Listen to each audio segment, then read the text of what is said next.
And thank you for the time. How are you? I'm good, gentlemen. How are you? Doing good. This case and story really took off like a rocket ship. It landed kind of like a paper plane. What's the legacy of this story now that it's kind of wrapped up? Well, yeah, the feds really promised a lot when they first arrested 10 guys. And I don't know if you remember back to that initial press conference they put out, but they talked about, upending the entire sport. And Yeah. we have your playbook, and it's an ongoing investigation, and call us before we call you, which certainly implies they're about to call people. Whatever it's been, 2 years later, they didn't call anybody. It was I don't know what they were talking about. They just kind of bailed on it. They certainly have prosecuted some people, and there's some assistant coaches whose careers are over. There's some brief jail sentences for the guys that fought the case. But in terms of upending the sport, and you end up with Merle Code, Adidas middle manager James Gatto, and a early 20s kind of would-be sports agent named Christian Dawkins, that's not exactly upending the playbook of college athletics. So I think the legacy is they promised big and delivered little and spent a ton of money on not much. Yeah, did you guys ever hear the tapes, the actual audio tapes? The audio tapes of what? Of the recordings between the feds and Book Richardson, or the players and coaches that they said they had on tape.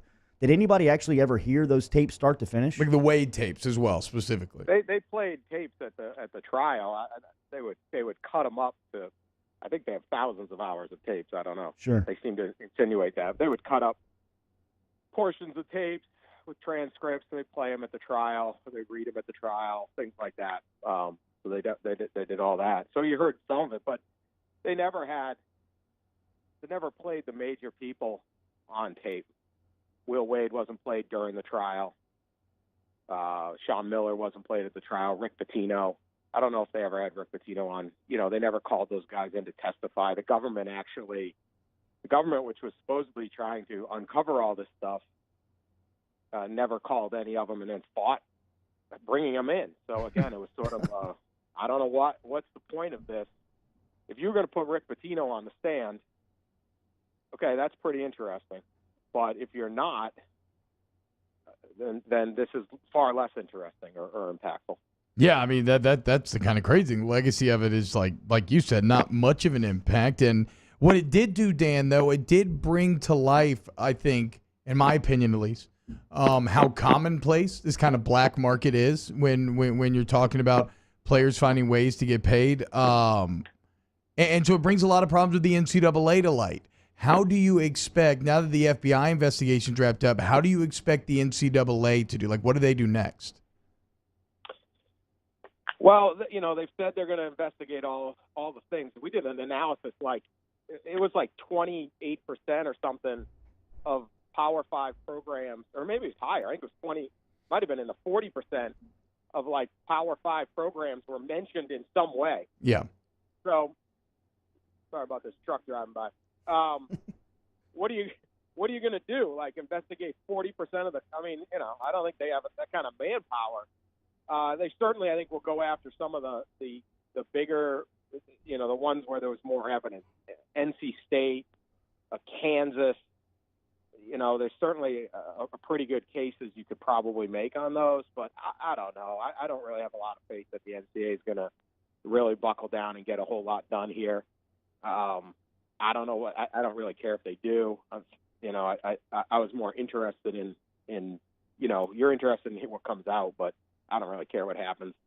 I can't be outraged by this stuff or anything like that. So I don't know. They're saying they're going to do a lot. It seems like they're hamstrung. They certainly could use more information, but the government's withholding that information from them and didn't present it. So the whole thing just kind of goes in circles. And I just think at the end of the day, the FBI and the Southern District promised this monster thing, and they just didn't deliver it.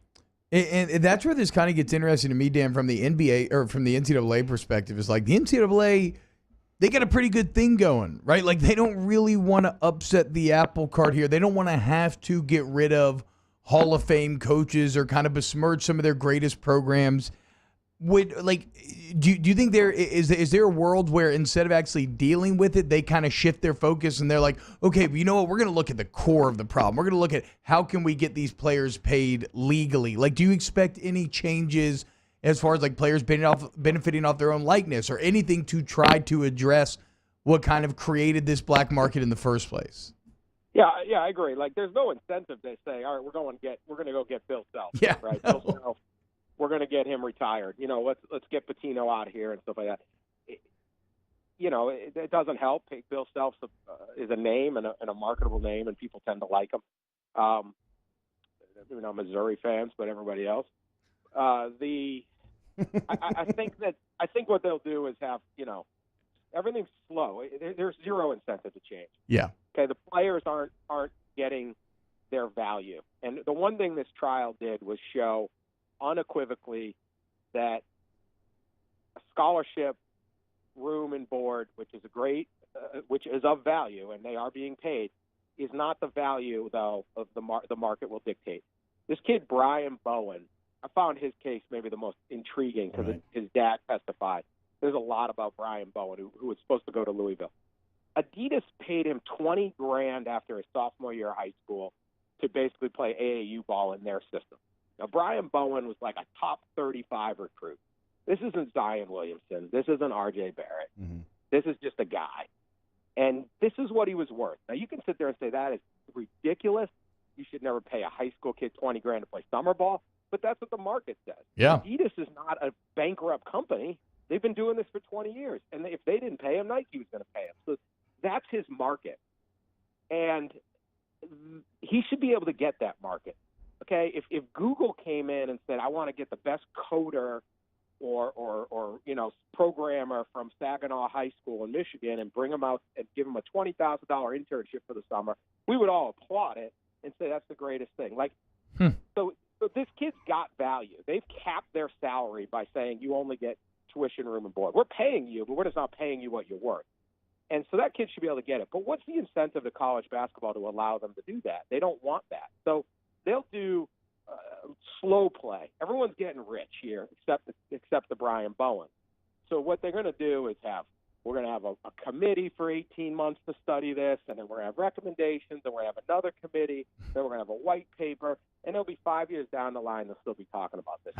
Nobody wants to change, and that's what they have to do. It's not about catching Bill Self or Will Wade or whatever. There's always going to be cheating in recruiting or allegations. That's been going on since the start of recruiting.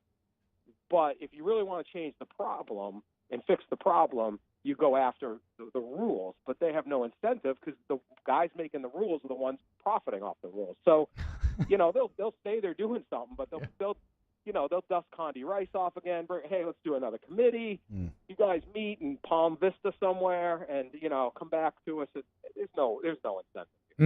Bureaucracy at its finest. We're talking to Dan Wetzel, NBC sports columnist. It's a racket. I'd do it too. If I was in on the racket, I'd probably be applauding. Yeah, that's my deal. I'm not even blaming anyone because I get it. I get everybody's motivations in this, but I do think that we can call it to light. That's fine. Let's talk about Wade and LSU. How do you feel that LSU handled the Will Wade saga? It's interesting. I didn't think he would get suspended at first. That was my position. I was like, I don't think LSU cares about this. Obviously, when you don't meet with your boss, I don't care. It's a bold move. You're bagging groceries and some eggs break, and your boss says, I want to discuss the egg breaking in the bag, and you go, I'm not talking to you. You're getting suspended. Okay? That's just, at the least. At the very least. He was very fortunate to only get suspended. So they had to suspend him. He comes back. I don't know why it took 40 days. He said he had a lawyer. Shouldn't take 40 days to say I didn't do it. But whatever, he came up with enough. And then I think they reverted to what I thought, which is I don't think LSU cares. I don't think they care what he's doing. I don't think most of these schools care about. If you're winning, they don't care about the rules. Very few successful coaches are fired because they're breaking rules.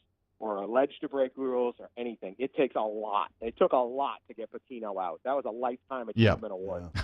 Okay? If you're winning, nobody cares. If you're losing, they care. That's it.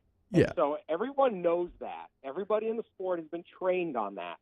And the Will Wade and Sean Miller in these cases are exactly that. They're going to give you the benefit of the doubt to the very end because you're winning. And that's it.